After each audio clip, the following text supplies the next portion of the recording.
দুশ্চিন্তা আর কর্মব্যস্ত জীবনের কোনো এক সন্ধ্যায় চায়ের কাপে চুমুক দিতেই হঠাৎ কানে ভেসে এলো সেই চিরাচরিত সুর, আলিফ লায়লার থিম মিউজিক কিংবা বিটিভির সিনেমা শুরুর ঘন্টা। মুহূর্তেই যেন সময়ের ঘড়ি উল্টো চলতে শুরু করলো।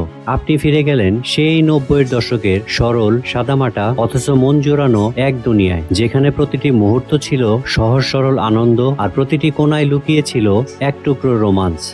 90-এর দশকের বিকেলগুলো যেন এক একটা রঙিন গল্পের অধ্যায়। শীতের নরম রোদে উঠানে বসে মায়ের চোখ এড়িয়ে তিন গোয়েন্দা কিংবা মাসুদ রানার রহস্যে ডুব দেওয়া ছিল সবার গোপন অভ্যাস। মলাট বাঁধা বইয়ের গন্ধ, হাত দিয়ে পাতা উল্টানোর অনুভূতি আর প্রতিটি অধ্যায়ের শেষে আরেকটা রোমাঞ্চের অপেক্ষা। এসবই ছিল আমাদের ছোট জীবনের বড় উত্তেজনা। গলির মোড়ের গেমসের দোকানের কথা মনে আছে? অনেক কষ্ট করে কয়েন জমিয়ে মোস্তফা কিংবা ক্যাডিলা খেলার সেই সময়গুলো এখনকার প্লে স্টেশন বা ভার্চুয়াল রিয়ালিটির কোনোটি ফিরিয়ে দিতে পারবে না। সেই প্রতিযোগিতার উত্তেজনা, বন্ধুত্বের উষ্ণতা সবই যেন আজ এক অমূল্য স্মৃতি। 90-এর দশকে দিনের বিনোদন মানে ছিল মাঠে ঘুড়ি উড়ানো, সাতচিকের লড়াই অথবা ডাঙ্গুলির তুখোর কৌশল। প্রতিটি খেলার মাঝেই ছিল বন্ধুত্বের এক অদ্ভুত বাঁধন। শুক্রবারের অপেক্ষা ছিল অন্যরকম। সকালে মসজিদে নামাজের পরই শুরু হতো বিটিভির সিনেমার তালিকা শোনার প্রস্তুতি। পছন্দের নায়ক নায়িকার নাম শুনে দুপুর 3টার জন্য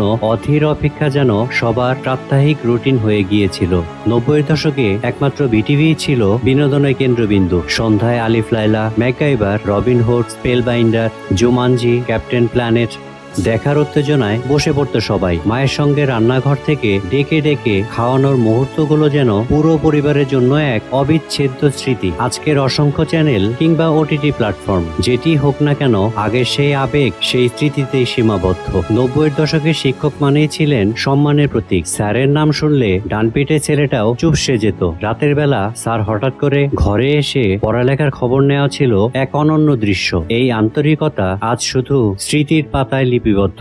সে সময় বাংলাদেশের ব্যান্ড ছিল তার সোনালী অতীতে। আইয়ুব বাচ্চু, জেমস, মাইলস, হাসান, মাকসুদের গান আমাদের জীবনের সাউন্ড ট্র্যাক হয়ে উঠেছিল। ফিরিয়ে দাও বা চলো বদলে যায়ের মতো গানগুলো আমাদের চিন্তা আর জীবনবোধকে প্রভাবিত করেছিল। 90-এর দশকের শেষ দিকে ক্রিকেটে বাংলাদেশের জয়ের গল্প আমাদের জাতীয় গর্বের সূচনা করে। 1997 সালে আইসিসি চ্যাম্পিয়ন্স ট্রফির 1 রানের সেই ঐতিহাসিক জয় আজও আমাদের গর্বিত করে। তখন টিভি না থাকলেও রেডিওতে কান পেতে খেলা শোনার উত্তেজনা আর বন্ধুরা মিলে উল্লাসে মেতে ওঠা দিনগুলো আজও মনে পড়ে। 90-এর দশক আমাদের শিখিয়েছে অল্পতেই বেশি আনন্দ খুঁজে নিতে হয়। প্রযুক্তি, গ্যাজেট আর জাঁকজমক ছাড়াই জীবনের সহজ সরল মুহূর্তগুলো কতটা মূল্যবান হতে পারে তা আমরা সেই সময় থেকেই শিখছি। সেগুলো সবই আজ সোনালী অতীত। এই স্মৃতিগুলোই আমাদের জীবনের গল্প।